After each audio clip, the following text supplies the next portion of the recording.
کہ جب راجپال نے حضور کی گستاخی کی تھی نا،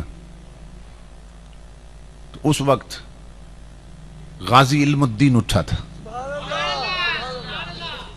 تو غازی علم الدین نے اس کا خاتمہ کر دیا،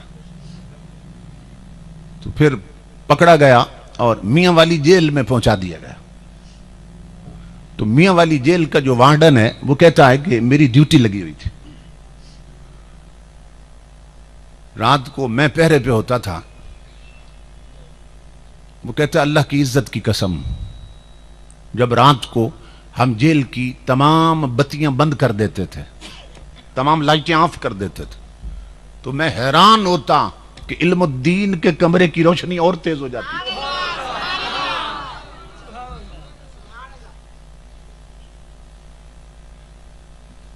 اس کی روشنی اور بڑھ جاتی۔ اللہ اکبر۔ وہ کہتا ہے ایک رات میں پہرا دے رہا تھا، میں دور تھا، تو میں نے دیکھا ایک نور کی کرن آئی ہے آسمانوں سے، اور جس کمرے میں غازی تھا نا علم الدین، اس چھت سے اندر اتر گئی، اور اندر اتنی روشنی ہو گئی کمرے میں، ایسے لگتا تھا کہ 1000 سورج اتر آئے ہیں کمرے میں۔ وہ کہتا ہے میں دوڑا اور گیا کہ دیکھوں تو صحیح یہ کرن اندر کیا گئی تھی۔ وہ کہتا ہے میرے وہاں پہنچنے تک وہ کرن پھر چھت سے پار ہو گئی، میں نے اندر جھانکا تو اللہ کی عزت کی قسم غازی علم الدین نہیں تھا، علم الدین غائب تھا۔ وہ کہتا ہے میرے پاؤں کے نیچے سے زمین نکل گئی، میں پریشان ہوا کہ اب اس کی جگہ مجھے پھانسی دے دیں گے، کیونکہ میری ڈیوٹی کے دوران اور میرے پہرے کے دوران وہ غائب ہوا ہے، تو حکومت کہے گی کہ اس نے غائب کروایا، پہرا اس کا تھا، ڈیوٹی اس کی تھی۔ تو مجھے اپنی موت یاد آنے لگی، اور میں ہٹ کے نا سر پکڑ کے بیٹھ کے رونے لگ گیا۔ غازی تو بھاگ گئے، کہتا تھوڑی دیر گزری میں نے محسوس کیا پھر چمک پڑی ہے، کمرہ پھر بکا نور بن گیا، وہی کرن اندر آئی ہے اور پھر چھت سے پار ہوئی۔ میں دوڑ کے گیا تو اللہ کی عزت کی قسم میں نے دیکھا کہ غازی علم الدین اتحیات کی شکل میں بیٹھا ہوا کملی والے پہ درود و سلام پڑھ رہا تھا۔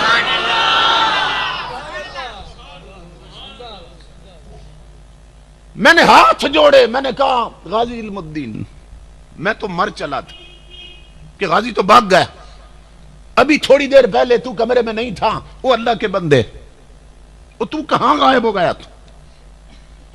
غازی نے کہا تو اپنا کام کر، تو ہمیں نہ چھیڑ، تجھے میرا وجود چاہیے تھا، میں آ گیا ہوں، تیرا غم تو ختم ہو گیا، تیری ٹینشن تو ختم ہو گئی، یہ نہ پوچھ۔ وہ وانڈر کہتا ہے میں نے ہاتھ جوڑے، میں نے کہا بتا غازی وہ جو چمک آئی تھی کیا تھی، اور اس کے ساتھ ہی تو بھی غائب ہو گیا، کیا ہوا؟ غازی کہنے لگا اللہ کی عزت کی قسم سن، ہم سائیوں والے ہیں، ہم لاوارث نہیں ہیں، سن وہ جو کمرے میں لائٹ آئی تھی وہ مولا کائنات حضرت علی المرتضیٰ تشریف لائے تھے۔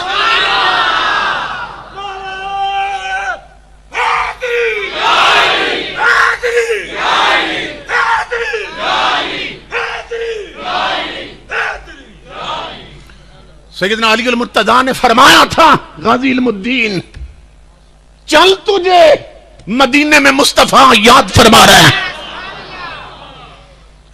امام الانبیاء نے مجھے بھیجا ہے جاؤ غازی کو لاؤ۔ مجھے مولا کائنات لے گئے تھے مدینہ پاک، مجھے وہاں حضور کے دروازے کے باہر کھڑا کیا انہوں نے حضرت علی المرتضیٰ نے، اور فرمایا میں اندر جا کے حضور سے اجازت لیتا ہوں۔ تو غازی کہتا ہے اللہ کی عزت کی قسم میرے کانوں میں آواز آ رہی تھی، جب حضرت علی اندر گئے تو حضور پوچھ رہے تھے علی علم الدین آ گیا؟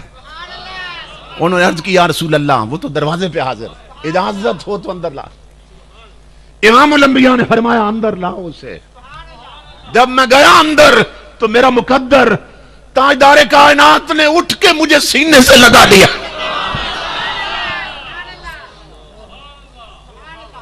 بتاؤ ساری قیمت تو یہاں پوری ہو گئی. امام الانبیاء نے مجھے اپنے سینے سے لگا لیا اور ماتھا چوما. فرمایا میرے بیٹا تجھے مبارک مبارک ہو، تو نے میری عزت اور ناموس کے لیے وہ کام کیا. اللہ رب العزت نے اولیاء میں تیرا مقام بلند کر دیا. کچھ دنوں کے بعد تجھے پھانسی ہونے والی ہے. علی المرتضیٰ مجھے فرمانے لگے کہ علم الدین گھبرا تو نہیں رہے ہو پھانسی سے؟ فرمانے لگے بیٹا علم الدین اگر ڈر لگ رہا ہے نا پھانسی سے تو ہم تجھے بچا لیتے ہیں، نکال جو لائیں نہیں واپس بھیجتے، تجھے بچا لیتے ہیں اگر پھانسی سے ڈر لگ رہا ہے. تو غازی نے پتہ کیا کہا؟ غازی نے عرض کی حضور جب تک یہ مکھڑا نہیں دیکھا تھا، جب تک تاجدار کائنات کی زیارت نہیں کی، صرف ذکر یار سنا تھا، میں تو تب بھی جان مارنے والا تھا. اب تو وہ چہرے والدہا دیکھ لیا ہے، ابھی تو پھانسی چڑھنے کا مزہ آئے گا.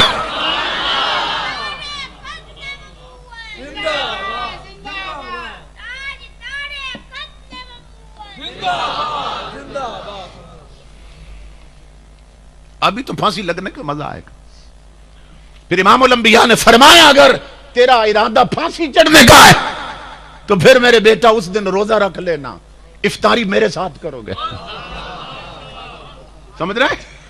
یہ جو تاجدار کائنات کی عزت کے لیے ناموس کے لیے قربانیاں دیتے ہیں امام الانبیاء کے غلاموں، انہیں وہ رتبے ملتے ہیں جس کا بڑے بڑے اولیاء تصور بھی نہیں کر سکتے.